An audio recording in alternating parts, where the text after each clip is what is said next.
श्री रामचरितमानस सार सटीक से हम आप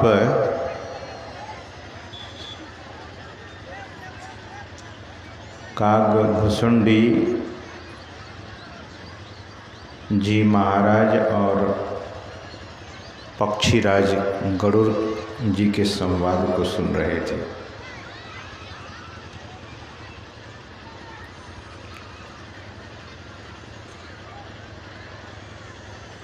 नर्तन सम नहीं कवनेवो देही,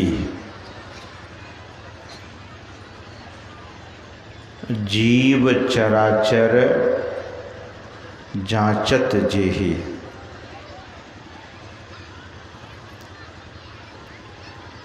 नरक स्वर्ग अपवर्ग निसेनी, ज्ञान विराग भगति सुख देनी।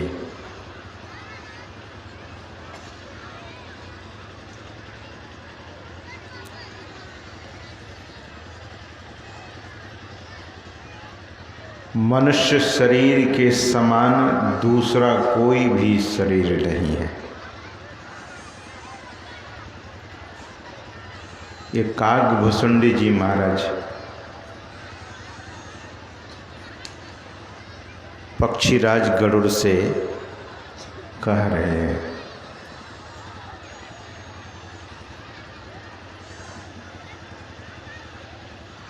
No any kind of body is like human body। मनुष्य शरीर के समान दूसरा कोई भी शरीर इस सृष्टि में नहीं है। इसलिए पाश्चात्य विद्वानों ने कहा the human body is the crown of creation। The human body is the crown of the creation। और यह शरीर मिलना एक चांस की बात है।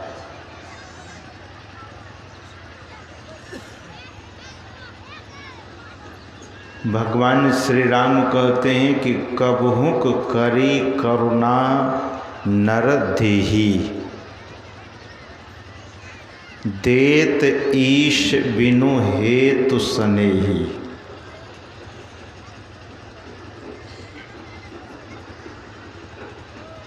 अकारण कृपा करने वाले वे परमात्मा, वे भगवान, वे ईश्वर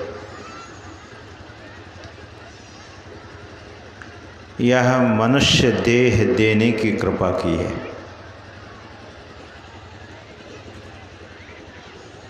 यह मनुष्य शरीर देने की कृपा की है।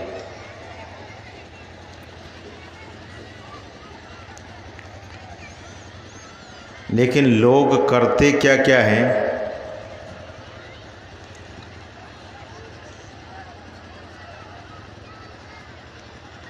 जन्म से लेकर बहुत बड़ी उम्र तक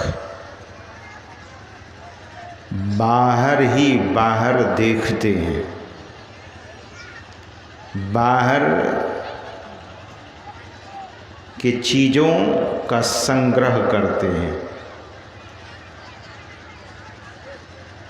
बाहरी वातावरण में लगे रहते हैं और इसीलिए मनुष्य की कंगाली दूर नहीं होती है। बहुत कुछ है लेकिन भय से रहित जीवन नहीं हुआ। जीवन अशांत है, जीवन दुखी है, जीवन अतृप्त है।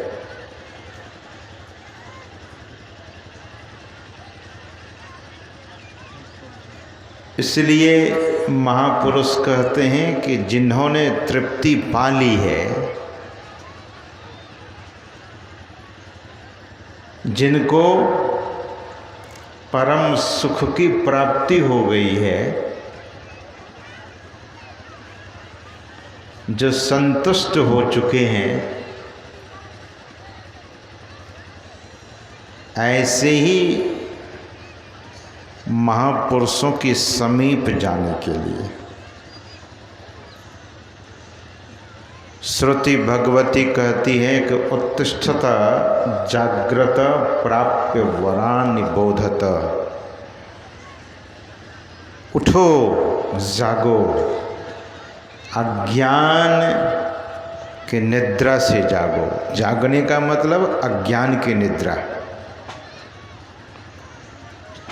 और श्रेष्ठ पुरुषों के समीप जाकर ज्ञान प्राप्त करो। ध्यान दीजिए, कदाचित यह श्लोक आप बहुत बार सुने होंगे। श्रुति भगवती के इन शब्दों पर हम ध्यान दें।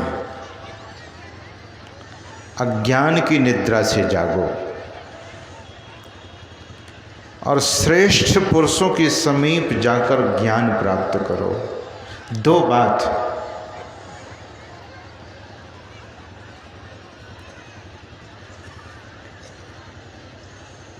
अज्ञान की नींद, एक नींद जो सामान्य रूप से हम आप ले रहे हैं, सोते हैं, रात्रि में सोते हैं, बहुत लोग दिन में भी सोते हैं। दूसरी जो निद्रा है, दूसरी जो नींद है, वह अज्ञान की नींद है। और यह नींद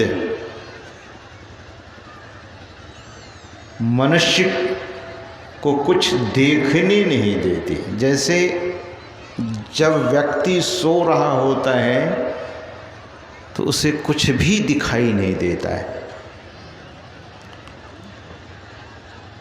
उसी तरह से श्रुति भगवती कहती है कि अज्ञान की निद्रा में जो सोए हैं, उस निद्रा से जगिए और ज्ञान प्राप्त कीजिए। कहाँ? महापुरुषों के समीप में जाकर।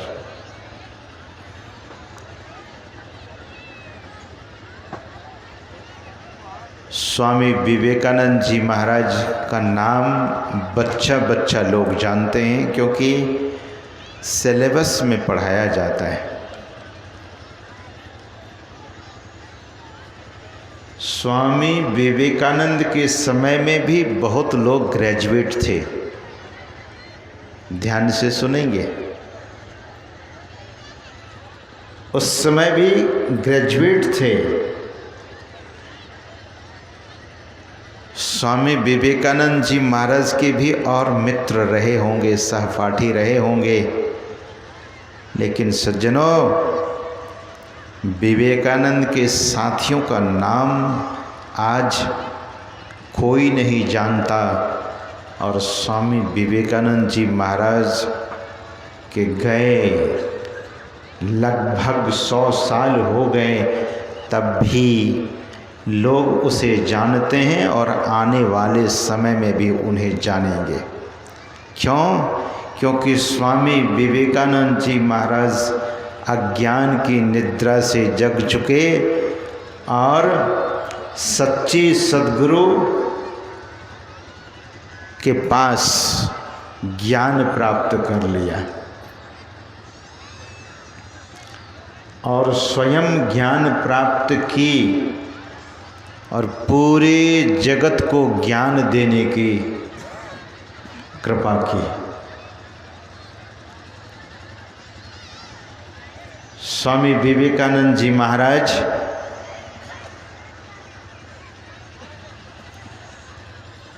जब संन्यास ग्रहण कर चुके, अपने सद्गुरु भगवान की सेवा अपने हाथों से वे किया करते थे। श्री रामकृष्ण परमहंस देव जी महाराज की सेवा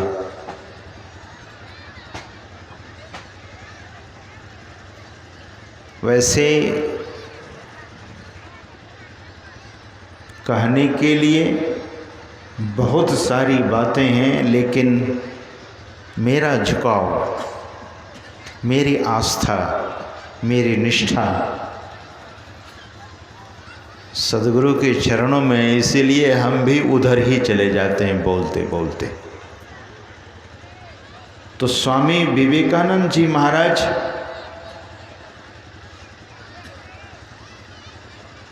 श्री रामकृष्ण परमहंस देव जी महाराज की सेवा अपने हाथों से किया करते थे। छत्रपति शिवाजी अपने हाथों से सद्गुरु भगवान के खड़ाओं को धोते थे कि कहीं इनका चरण रज स्पर्श हो जाए, कहीं इनकी कृपा इसी भांति हमें मिल जाए। महाराष्ट्र में बड़े सारे बादशाह हुए, सम्राट हुए, बहुत सारे राजा हुए, महाराजा हुए, बड़े सारे विद्वान हुए, लेकिन छत्रपति शिवाजी के जैसे कौन हुए?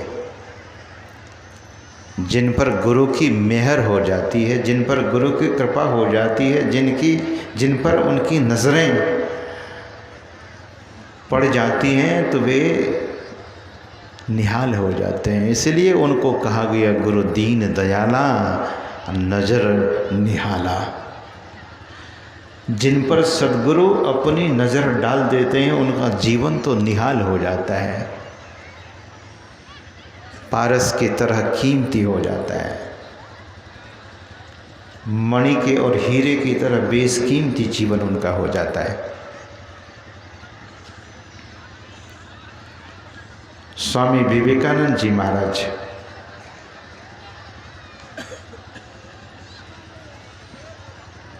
अच्छे घर के लोग थे, कुलीन थे, पिता अच्छी नौकरी करते थे। अचानक पिता को कुछ रोग हुआ और उनके पिता मर गए, इस असार संसार को छोड़कर चले गए। ज़माने की बात थी। आज देखते हैं लोगों में कितनी संपन्नता हो गई है। लोग कहते हैं कि भारत में गरीबी है। एक महात्मा ने कहा कि गरीबी होती तो 10-10 हज़ार के मोबाइल फ़ोन हर आदमी के पॉकेट में है, हर आदमी के हाथ में। अगर सभी फ़ोन को इकट्ठा किया जाए तो यहाँ तो 2000 लग जाएगा फ़ोन, मोबाइल फ़ोन का। हर घर में संपन्नता अभी जितनी है उस समय उतनी संपन्नता नहीं थी। कुप्पा घाट में महात्मा लोग जो पुराने अब भी हैं, वे कहते थे कि सप्ताह में एक बार हम लोगों को सोडा मिलता था कपड़ा धोने के लिए। सोडा जानते हैं? आजकल के नौजवान शायद नहीं जानते होंगे कि सोडा भी क्या होता है। सोडा मतलब पीने वाला तो नहीं बोल रहे। केले के पत्ते के राख से लोग कपड़े धोते थे। विपन्नता थी। सज्जनों, तो स्वामी विवेकानंद जी के घर में भी अभाव हो गया, लेकिन संस्कारी थे। प्यास परमात्मा की थी। श्री रामकृष्ण परमहंस देव जी महाराज के पास स्वामी विवेकानंद जी महाराज गए। कुछ नहीं, एक ही बात पूछे। स्वामी विवेकानंद जी महाराज ने एक ही बात एक बात पूछे श्री रामकृष्ण परमहंस देव जी महाराज से कि क्या आपने ईश्वर को देखा है? श्री रामकृष्ण परमहंस देव जी महाराज ने कहा कि हाँ बेटा, मैंने ईश्वर को देखा है। जैसे तुझे देख रहा हूँ ऐसे ही ईश्वर को हमने देखा है। बोलिए श्री सद्गुरु। स्वामी विवेकानंद जी महाराज हैरान हो गए और लगे हाथ श्री रामकृष्ण परमहंस देव जी महाराज से निवेदन कर देते हैं कि महाराज आप मुझे भी दिखा सकते हैं। तो श्री रामकृष्ण परमहंस देव जी महाराज ने कहा कि बैठो, जरा आसन लगाकर बैठो, अभी मैं दिखा देता हूँ। उस समय वे स्वामी विवेकानंद नहीं थे, वे नरेंद्र के नाम से जाने जाते थे। पूर्व नाम उनका नरेंद्र था।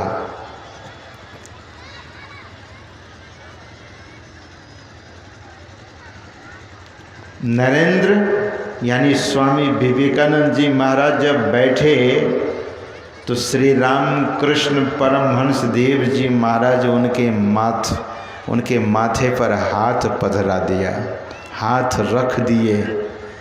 हाथ रखते ही पिंड से ब्रह्मांड में चले गए। तीसरी आंख उनकी खुल गई और जो भीतर के नज़ारा को उन्होंने देखा, भीतर के कौतुक को देखा, ऐसा उनको लगा कि वो इस दुनिया को खोते जा रहे हैं और पता नहीं किस दुनिया में चले जा रहे हैं। स्वामी विवेकानंद जी हाथ जोड़े और श्री रामकृष्ण परमहंस देव जी महाराज से बोले कि बाबा ये माया समेट लो, मुझे ये नहीं चाहिए, मुझे इधर ही रहने दो, उधर मैं नहीं जाना चाहता। स्वाभाविक है। श्री रामकृष्ण परमहंस देव जी महाराज ने कहा कि बेटा तुझे कुछ नहीं होगा, और भीतर के कौतुक को, भीतर के नज़ारा को, ब्रह्मांड के, ईश्वर के उस सारी विभूतियों का दर्शन कराने लगे। और तब उन्हें विश्वास हो गया कि यह जगत तो बहुत छोटा है, जो ब्रह्मांड है वो तो बहुत बड़ा है। हम आप आरती करते हैं, कोट भानु छवि तेज उजाली, करोड़ों सूर्य का प्रकाश कितना होगा, एक सूर्य का प्रकाश कितना है, और करोड़ों सूर्य का प्रकाश बहुत। और ऐसा प्रकाश लोगों को, साधक को, साधिका को, सिद्धों को दिखता है। ऐसे नहीं कह दिया। देखिए उन लोगों को रोकी भाई।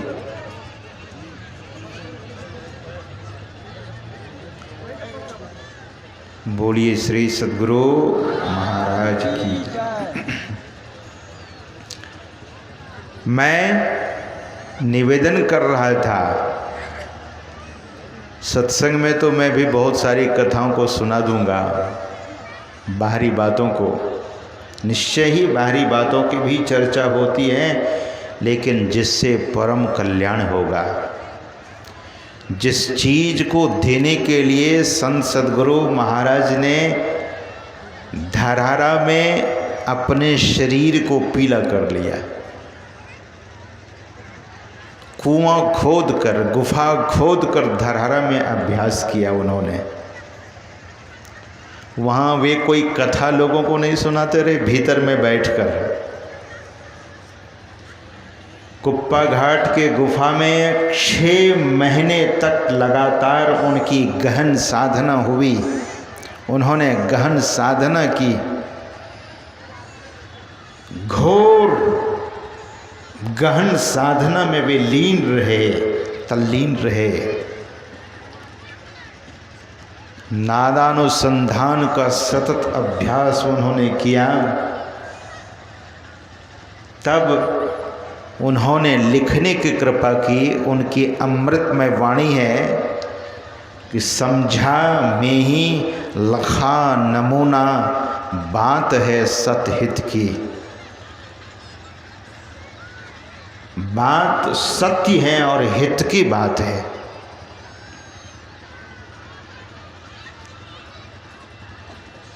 तीसरी खिड़की को हमने देखा है, तीसरी आंख को देखा है।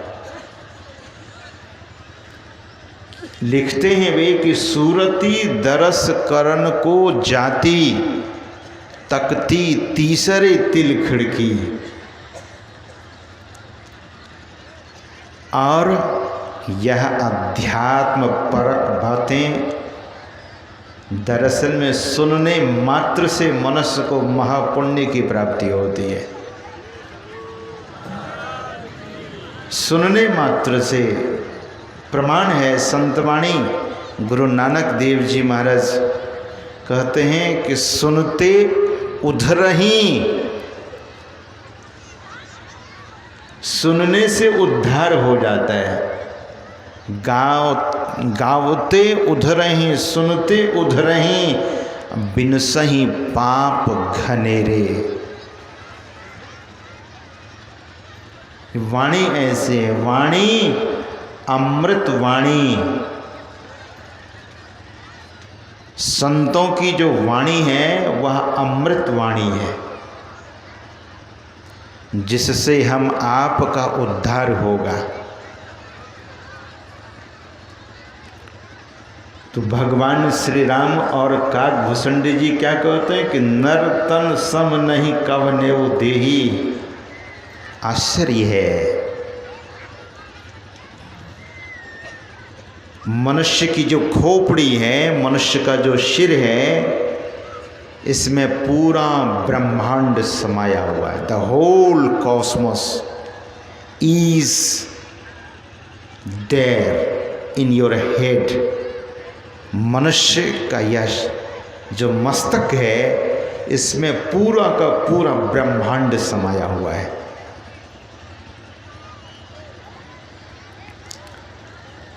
तभी काकभूषुंडी जी महाराज कहते हैं कि नर्तन सम नहीं कवने वो देही। मनुष्य शरीर के जैसा दूसरा कोई शरीर नहीं है, या काम किसी बैल से नहीं हो सकता, या काम हाथी और घोड़ा से नहीं हो सकता, यह काम किसी पशु पक्षी से नहीं हो सकता, कीट पतंगादि से नहीं हो सकता। But see the human being,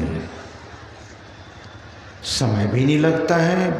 pockets में जो पैसे हैं, मेहनत के पैसे हैं, किसी किसी को ऐसे भी मिल जाता है। कोई कोई पॉकेट मार लेता है दूसरे का। पॉकेट में जो पैसा है, जो सज्जन लोग हैं, उनके जो पैसे हैं वे तो मेहनत की कमाई उन्होंने की है, पसीने की कमाई है। लेकिन मुझे तरस आती है ऐसे लोगों पर, पसीने की कमाई के पैसे से गुटखा खरीद लेता है, खरीदने में समय नहीं लगता, और उसे फाड़ता है। और जो चिड़िया नहीं होती हैं जो ऐसे मुंह खोलती है ऊपर की ओर, यूँ फाड़ करके गुटखा को बढ़िया से डाल करके, और मैं देखता हूँ कभी कभी खाते हुए, और उस गुटखा का जो पुड़िया है उसको फेंकता कैसे है, ऐसे फेंक देता है, यूं करके फेंक देता है। कहाँ फेंका आपने? प्लास्टिक तो जहर है प्रकृति के लिए। प्लास्टिक से हमेशा मीथेन नाम का गैस निकलता है जो कैंसर का कारण है। गुटखा खाने से कैंसर होता है। मेहनत से पैसे कमाते हैं और फिर गुटखा खा लेते हैं। और थोड़ा सा ज़्यादा पढ़े लिखे हैं तो वो सिगरेट खरीद लेते हैं। मैंने देखा कि अनपढ़ लोग बीड़ी पीते हैं और पढ़े लिखे लोग सिगरेट पीते हैं। आश्चर्य है। यहाँ जितने लोग बैठे हैं, आपकी बात मैं नहीं कर रहा हूँ, आप लोग तो नहीं करते होंगे ना, आप लोग नहीं पीते होंगे, लेकिन सिगरेट पी करके जब वो धुआं ऊपर की ओर फेंकता है, लगता है कि पूरा ब्रह्मांड को खाक कर डालेगा। मनुष्य शरीर पाकर लक्ष्मी का दुरुपयोग करना। पैसा तो लक्ष्मी है, पैसा शक्ति है। ये पैसे का ही कमाल है। अगर आज आपके पास पैसा ना होता तो ये पंडाल लगता क्या? आपने पैसे को इकट्ठा किया है। सज्जनों, लक्ष्मी कहती हैं कि मेरा जो सदुपयोग करता है, मैं तो उनके जीवन में फलित होता हूँ, फिर उनका साथ कभी नहीं छोड़ती, फलित होती हूँ। और जो मेरा दुरुपयोग करता है, मैं भी उसको दुर्गति की ओर लेकर चली जाती हूँ। लक्ष्मी तो 8 प्रकार की है। इसलिए मनुष्य शरीर की महत्ता को देखिए, महत्व को देखिए। What is the importance of the human body? कितना महत्व है। भगवान श्री राम कहते हैं, बड़े भाग मानुष तन पावा। बहुत बार लोग कहते हैं कि ये जो कपड़े रंगा लिए महात्मा लोग हैं, पता नहीं ये राष्ट्र के लिए क्या करते हैं। सद्गुरु महाराज से भी किसी ने पूछा था, महाराज आप इस राष्ट्र के लिए क्या कर रहे हैं, इस देश के लिए क्या कर रहे हैं? सद्गुरु महाराज ने कहा कि इस देश के नींव को मैं मजबूत कर रहा हूँ। इस देश के नींव को मैं मजबूत कर रहा हूँ। और कैसे इस देश के नींव को मजबूत कैसे किया जाता है? सद्गुरु महाराज ने इस देश के नींव को मजबूत कैसे किया? इस देश के भारतवासियों को सदाचारी बनाने का काम अगर इस आधुनिक युग में किसी महापुरुष ने किया है, वे हमारे संत सद्गुरु महाराज हैं। अगर वे आज न होते तो सदाचार नाम की कोई चिड़िया होती, हम नहीं जानते कि सदाचार क्या होता है। व्यभिचार, झूठ, चोरी, नशा, हिंसा। आप जैसे राष्ट्र सेवी, आप जैसे एक निष्ठ, आप जैसे गुरु भक्त और भक्तिन समाज में है तो समाज में शांति कायम है। नहीं तो आज घर घर में झगड़ा हुआ करता, घर घर में अशांति होती, घर घर में लोग राग और द्वेष में जलते। सज्जनों,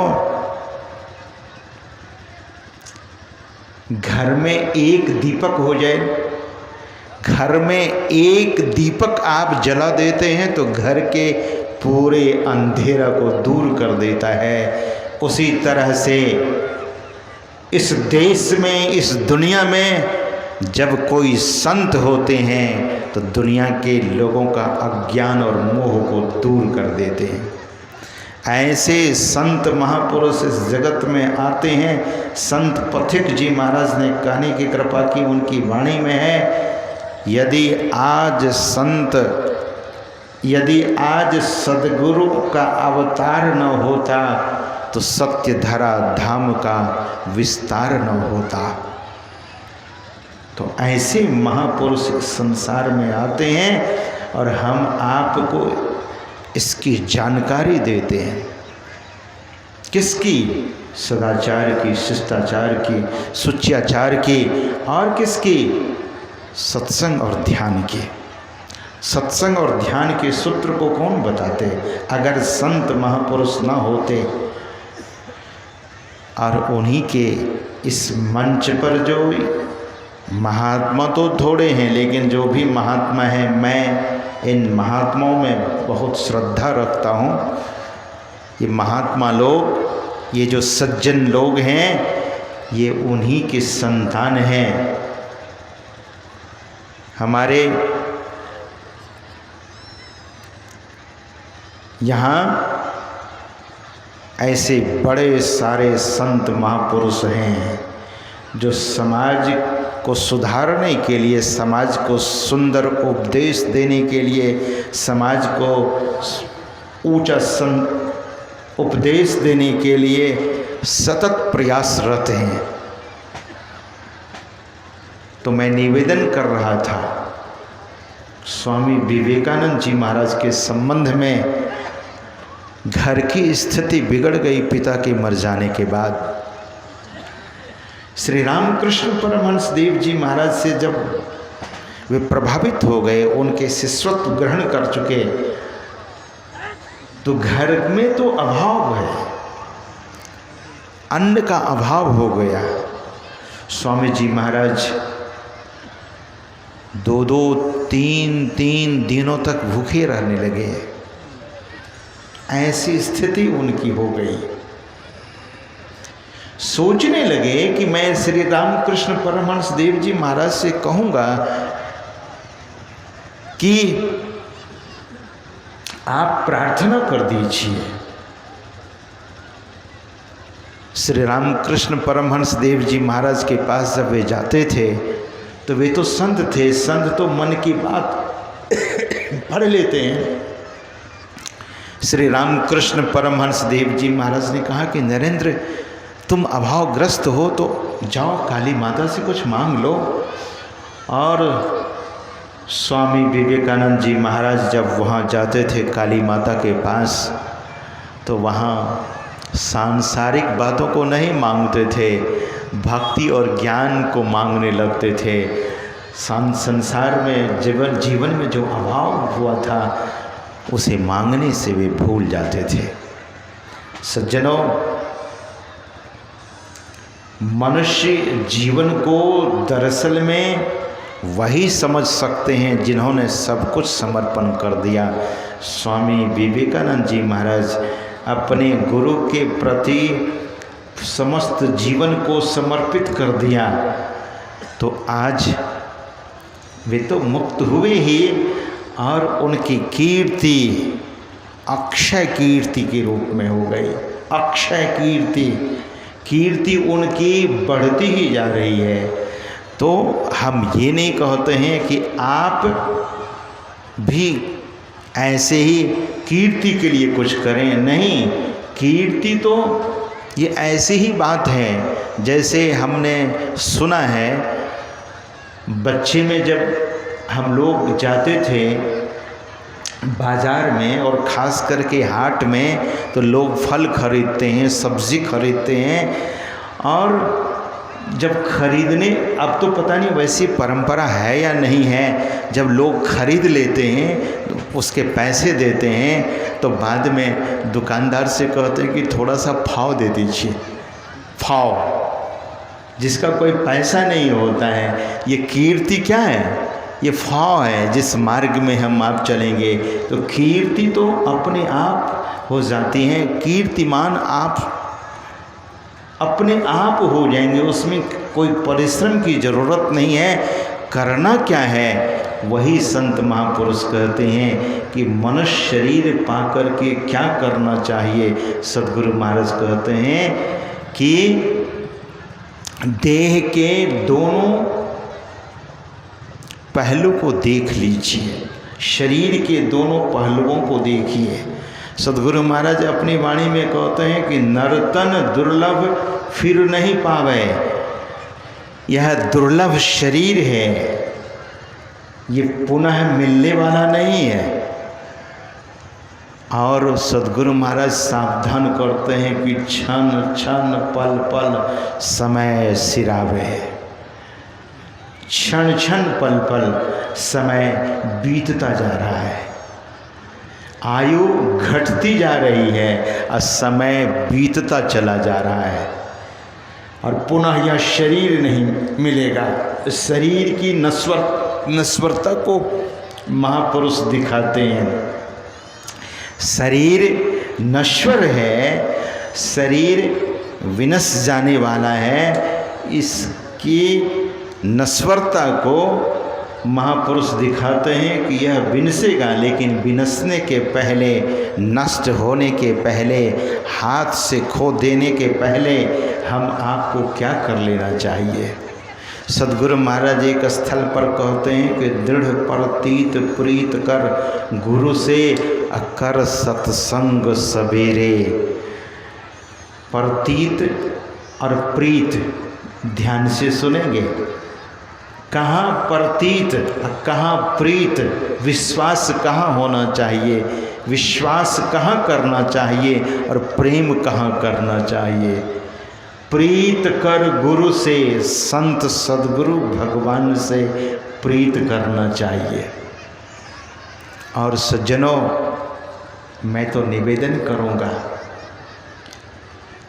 कि स्थूल जगत में है, पिंड में बरत रहे हैं तो कुछ स्थूलता की ही बात, कुछ स्थूल भक्ति ही की जाए। शुरुआत स्थूलता से ही होगी। मैं एक संस्मरण सद्गुरु महाराज को सुनाया करता हूँ। अभी एक जगह हमारा सत्संग था पूर्णिया जिला में, संस्मरण में सुनाया था। मैं उस संस्मरण को आपको भी सुनाना चाहूँगा।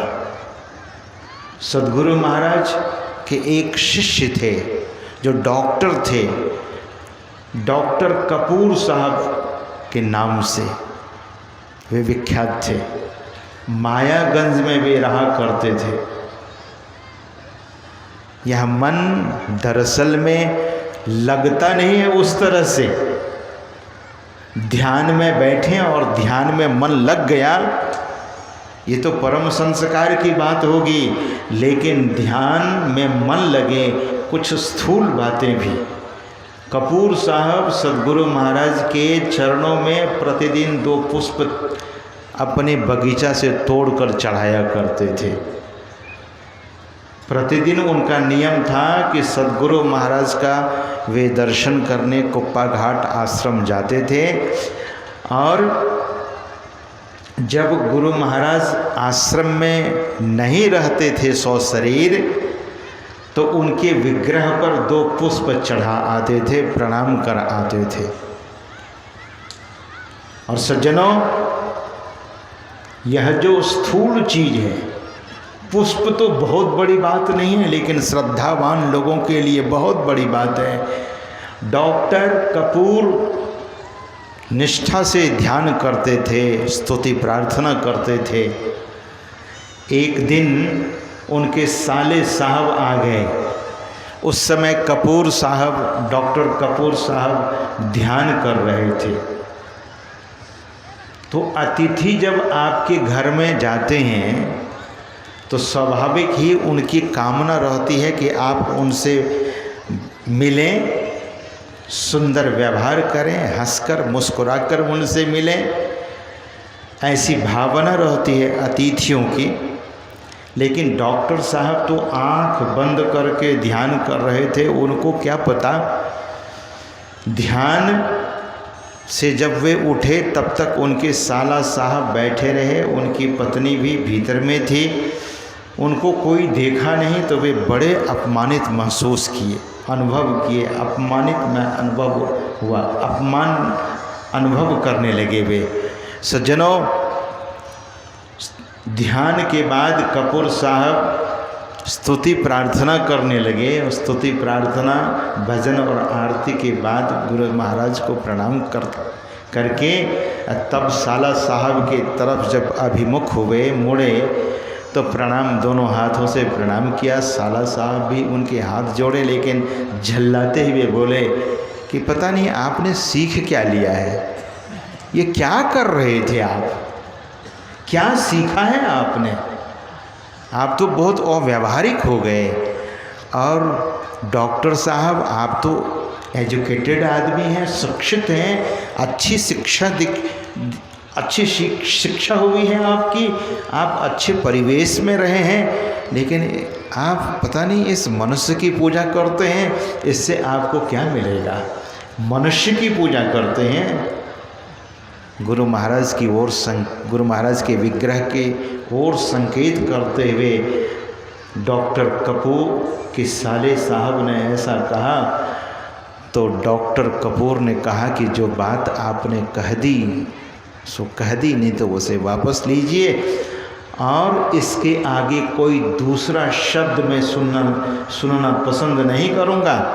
अगर आपको मेरे इष्ट भगवान, मेरे सद्गुरु भगवान अच्छे नहीं लगते हैं तो आप, मेरा दरवाज़ा खुला है, आप बाहर जा सकते हैं, वापस जा सकते हैं, लेकिन मेरे सद्गुरु भगवान के संबंध में ऐसी कोई बात न बोलें।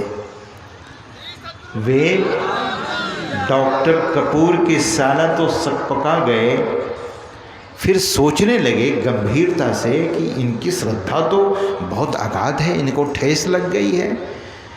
मैं भी महर्षि मेही का नाम बहुत सुना हूँ, चलता हूँ, सुबह जब ये जाएंगे, इनका तो नियम है, तो सुबह मैं भी जाऊँगा। और डॉक्टर कपूर जब सवेरे अपना नित्य नियम को पूरा कर, ध्यान स्तुति प्रार्थना को पूरा कर, हाथों में 2 पुष्प लेकर जब कुप्पा घाट की ओर चलने लगे, तो उनके साले साहब ने कहा कि मैं भी जाना चाहूँगा आपके साथ।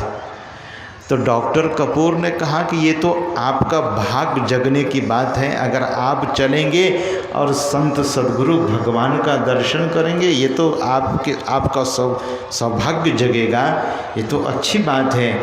और जो सज्जन होते हैं, दरअसल में वे किसी बातों को अपने मन में गांठ नहीं बंधा लेते हैं, बुरी बातों को।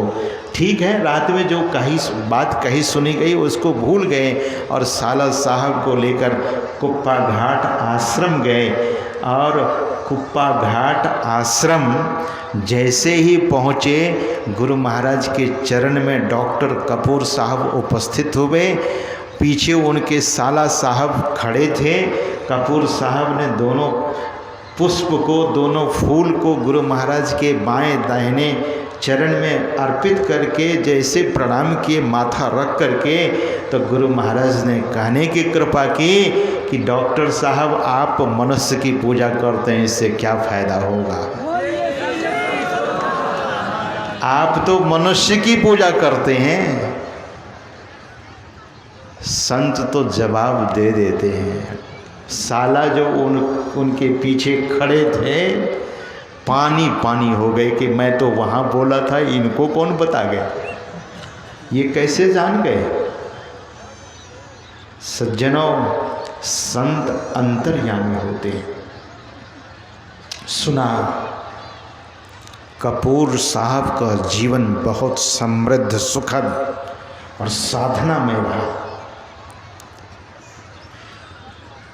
आप कहेंगे कि ये निर्गुण मत है, नहीं, निर्गुण मत तो बेशक निर्गुण ही मत है, लेकिन सगुण साकार, अपने को जोड़ने के लिए एक आधार चाहिए। गुरु महाराज का विग्रह नहीं रखेंगे, विग्रह क्या है, सगुण साकार रूप ही तो है।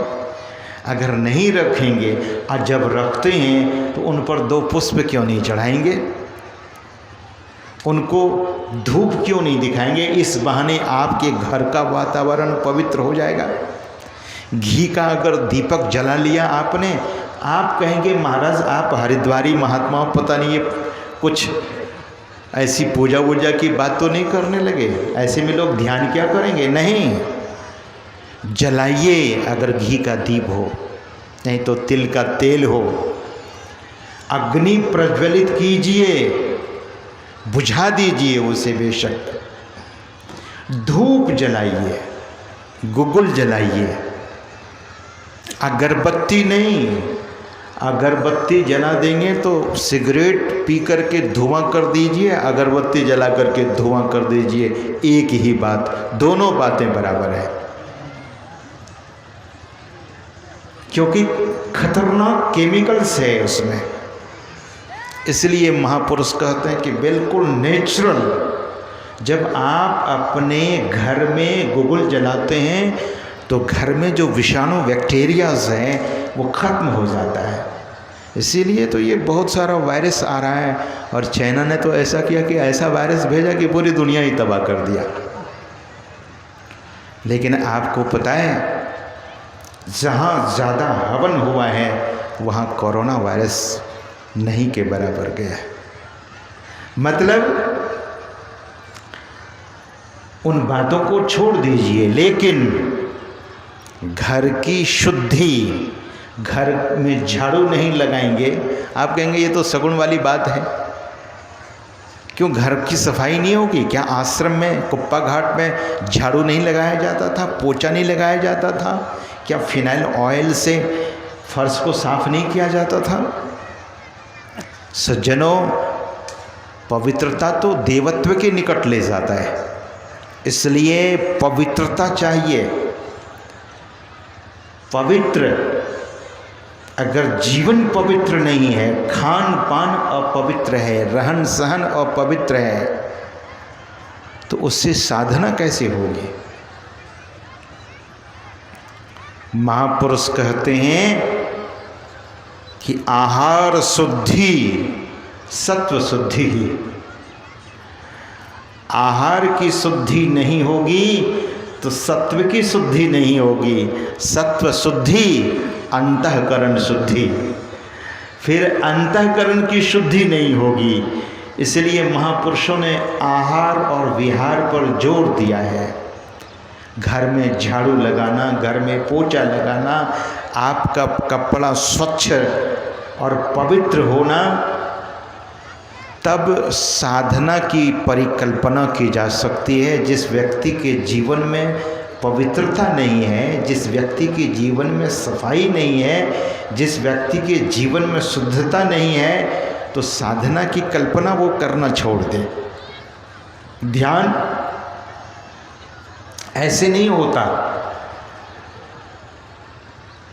सद्गुरु महाराज ने कहने की कृपा की है अपनी वाणी में। उन्होंने कहा, अनासक्त जग में रहो भाई, दमन करो इंद्रन दुखदाई।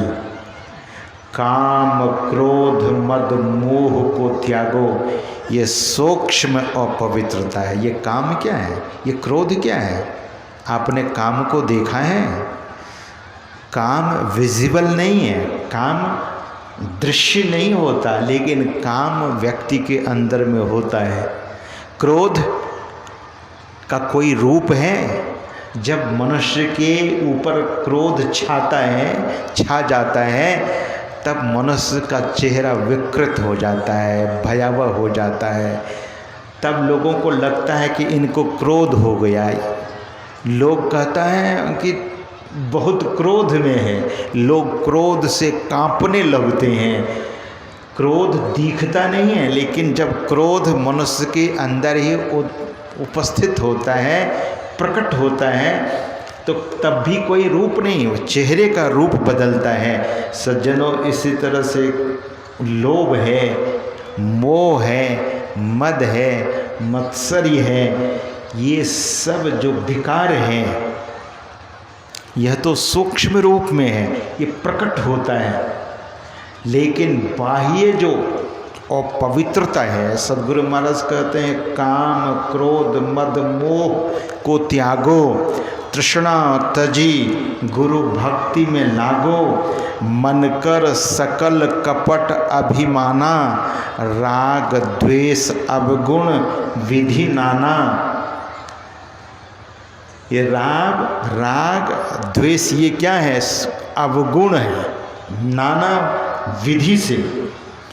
और सद्गुरु महाराज कहते हैं कि यह तभी छूटेगा, काम क्रोध मद लोभ इसका वेग होता है लोगों के अंदर।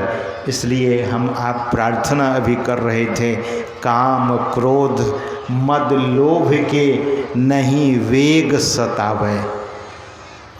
The current of anger it occurs in you और इन द ह्यूमन बीइंग।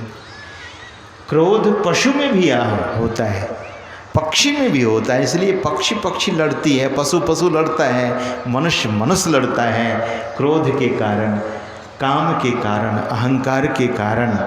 तो महापुरुष कहते हैं कि तृष्णा तजी गुरु भक्ति में लागो, मन कर सकल कपट अभिमाना, राग द्वेष अवगुण विधि नाना, रस रस तजो तब ही कल्याणा, अधरी गुरु मत अतजी मन मत खाना। रस रस इसका धीरे धीरे इसका त्याग कर दो। और सदगुरु महाराज कहते हैं मांस मछलियाँ भोजन त्यागो। मैंने अभी दिन निवेदन किया आहार शुद्धि, तो सत्व शुद्धि होगी।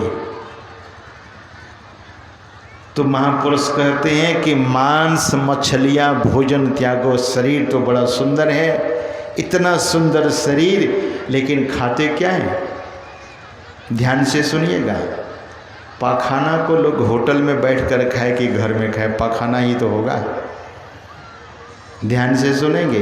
पाखाना को लोग होटल में खाएं, रेस्टोरेंट में खाएं कि घर में बैठकर खाएं, बदल नहीं जाता है। लोग क्या करते हैं, मैं एक जगह गया था तो वैष्णव लोग नहीं थे, तो मैंने पूछा कि आप वैष्णव नहीं हो? तो उसी घर में हमें डेरा दिया गया। तो खाते हो? बोले महाराज खाता था।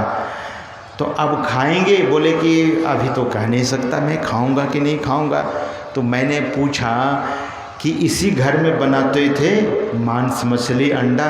बोले नहीं महाराज, हम घर से बाहर बनाते थे। मैंने पूछा कि जब खाते हो तो घर से बाहर क्यों बनाते थे? बोले वो गंदी चीज़ है ना। खाने वाले को भी पता है कि ये गंदी चीज़ है, इसलिए घर से बाहर बनाते। घर के बाहर मांस मछली बनाने वाला जो बर्तन है वो लोग अलग रखते हैं। क्यों अलग रखते हैं? ये गंदी चीज़ है, शरीर सुंदर है, पढ़े लिखे हैं, मनुष्य शरीर है, और देवताओं को भी यह दुर्लभ है शरीर, और फिर भी मांस मछली खाते हैं। सदगुरु महाराज कहते हैं मांस मछलियाँ भोजन त्यागो, और सतगुण खान पान में पागो। खान पान को प्रथम संभारो, और तब रस रस सब अवगुण मारो। सदगुरु महाराज कहते हैं कि खान पान को प्रथम संभाला जाए। जो खाने की वस्तु नहीं है उसे नहीं खाना चाहिए। संत कबीर साहब ने कहा यह कुकर को खान है, कुत्ते का भोजन है। माफ़ कीजिएगा, मैं अपनी तरफ से नहीं कह रहा हूँ। कबीर साहब कहते हैं कि मांस भक्षण ये क्या है? यह कुकर को खान है, अब मनुष्य देह क्यों खाएं? मुख में मेलत आमिष, नरक पड़ोगे जाए। ये तो नरक जाने की तैयारी है जो मांस मछली अंडा खाते हैं, शराब पीते हैं, नशाओं का सेवन करते हैं। महापुरुष ने कहा कि मनुष्य में ये दानवता क्यों, मनुष्य में ये हिंसात्मक बातें क्यों? इसीलिए जो खाएंगे उनकी वृत्ति, उनका मन, उनकी बुद्धि वैसे ही होगी। हिंसात्मक वृत्ति होगी, मन हिंसात्मक होगा। इसीलिए संत महापुरुष कहते हैं कि आहार शुद्धि होनी चाहिए। आहार के संबंध में तो भगवान श्री कृष्ण भी गीता में बोले हैं कि जब आप भोजन करते हैं तो भोजन परिमित होना चाहिए। आपका भोजन परिमित का मतलब भोजन का माप तौल होना चाहिए कि कितना खाना चाहिए। और भगवान श्री कृष्ण ये भी कहते हैं कि भोजन दरअसल में मित भोज्य होना चाहिए। जो पेट में जाने के बाद आपको कष्ट न दे। तो संत महापुरुष कहते हैं कि आहार की शुद्धि अवश्य होनी चाहिए।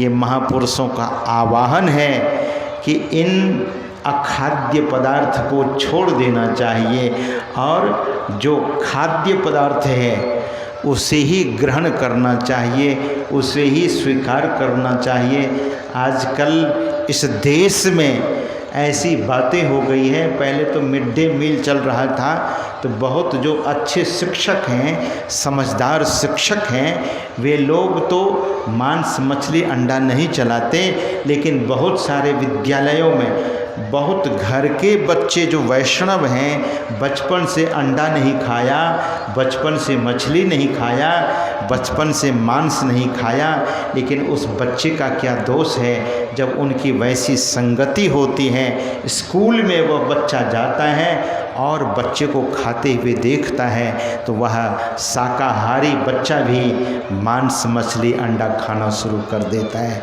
ये जो बातें हैं ये हम आप की नहीं है, ये तो थोपा जा रहा है। भारत के संस्कृति को और भारत की सभ्यता को नष्ट करने के लिए ये सारा षड्यंत्र है। इसलिए हम आप निश्चय ही जागरूक बने और अपने बच्चे को अखाद्य पदार्थ नहीं खाने के लिए संकल्प कराएं कि स्कूल जाते हो तो मांस मत खाना, मछली मत खाना, अंडा मत खाना, क्योंकि ये बच्चे ही भारत के भविष्य होंगे।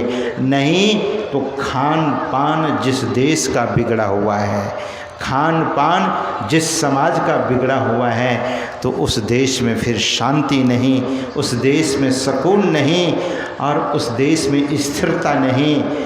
भले आज अमेरिका बहुत ही समृद्ध है, लेकिन सबसे ज़्यादा कैंसर अगर हो रहा है तो अमेरिका में हो रहा है। सज्जनों, सबसे अगर अशांत लोग हैं तो अमेरिका के लोग हैं, क्योंकि खान पान उसका बहुत गड़बड़ है। भारत के जो सन्यासी जाते हैं, भारत के जो महात्मा लोग जाते हैं, भारत के जो मनीषी लोग वहाँ जाते हैं तो उन्हें समझाते हैं और बहुत द्रुत गति से, तेज़ी से पश्चिम के जो देश हैं वो वैष्णव होता जा रहा है। और आज भारत में मैं देखता हूँ कि भारत के लोग उधर बढ़ रहे हैं जिधर पाश्चात्य देश के लोग जिस चीज़ को छोड़ रहे हैं उधर भारतीय लोग जा रहे हैं। तो मैं निवेदन करूँगा, कुछ जो व्यावहारिक बातें हैं, जो खान पान है, इसमें अवश्य शुद्धि होनी चाहिए। दूसरी बात, आज हमें लोग भंडारा में ले गए थे कि भंडार में महाराज श्री चलकर कुछ मंगलदायक शब्दों को बोल दीजिए। मैंने देखा कि भंडारे की तैयारी नारायणपुर के लोगों ने बहुत ज़ोर शोर से की है। भंडारा तो मैं समझता हूँ कि सत्संग इधर चल रहा है और भंडारा भी उधर चल रहा है।